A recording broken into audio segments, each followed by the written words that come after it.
theories to help explain what is going on in groups. One of the most prominent theories in group communication is systems theory. This theory actually comes from biology. It looks at how communication creates and affects the group at multiple levels. So, if you think of your body, you have multiple systems. Your digestive system, for example, has several components, including the esophagus, stomach, and intestines. Each of these organs can be broken down into their parts, all the way down to the cellular level. Without each of the components, the organ wouldn't work, and without each organ, the digestive system wouldn't work. Meanwhile, the digestive system is a part of a larger system, your body. In the same way, a group system is composed of each group member. Each group member brings unique ideas, experiences, and perspectives to the group. Removing any group member would affect the way the group functions. Keep in mind also that a group doesn't exist in a vacuum. The group is part of a larger system, perhaps the college or the culture. Also, group members are part of multiple systems. So let's look at how a group works.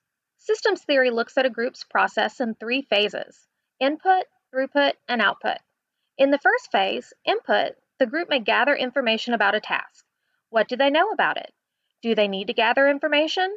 The group takes the information from the input phase and processes it in the throughput phase.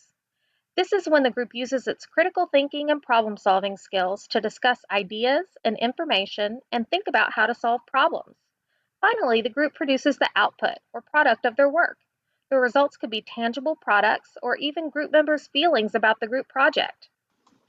Sounds simple? Well, actually, there are several elements that affect this process and add to the complexity. One aspect is the environment.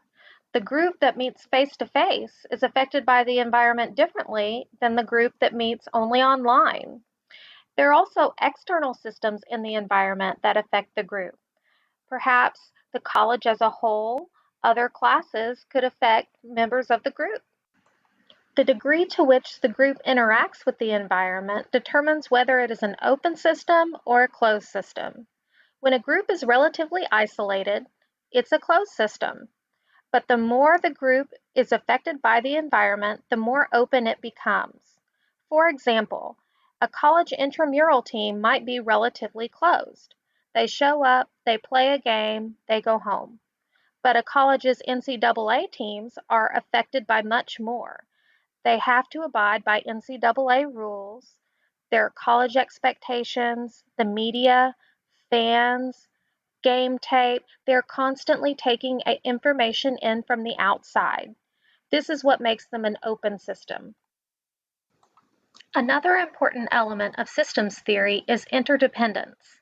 This means that each group member has a profound effect on the other members of the group. Think of a set of spinning gears. If one gear turns, all of them turn. In the same way, things that affect one group member will reverberate throughout the entire group. The next important element of systems theory is feedback. This allows group members to adapt to changes. In an open system, the group may realize that something is or isn't working well. They can use this information to adapt and move on. So, for example, if a group realizes that the member assigned to produce the PowerPoint is a terrible speller, they might reassign that task to another group member. Another important aspect of systems theory is that there is no one right decision or one right way for a group to accomplish its goal. The concept of equifinality says that there are many paths that can lead to a successful outcome.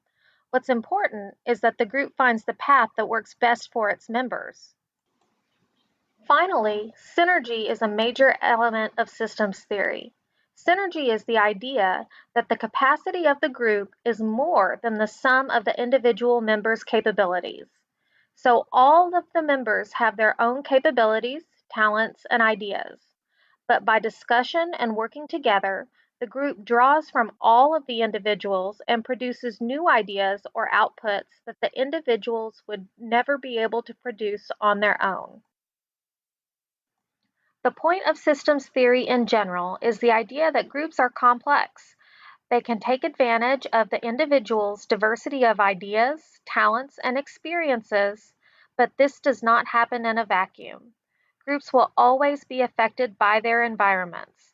Successful groups take in information and feedback and keep adapting to produce the best outcomes.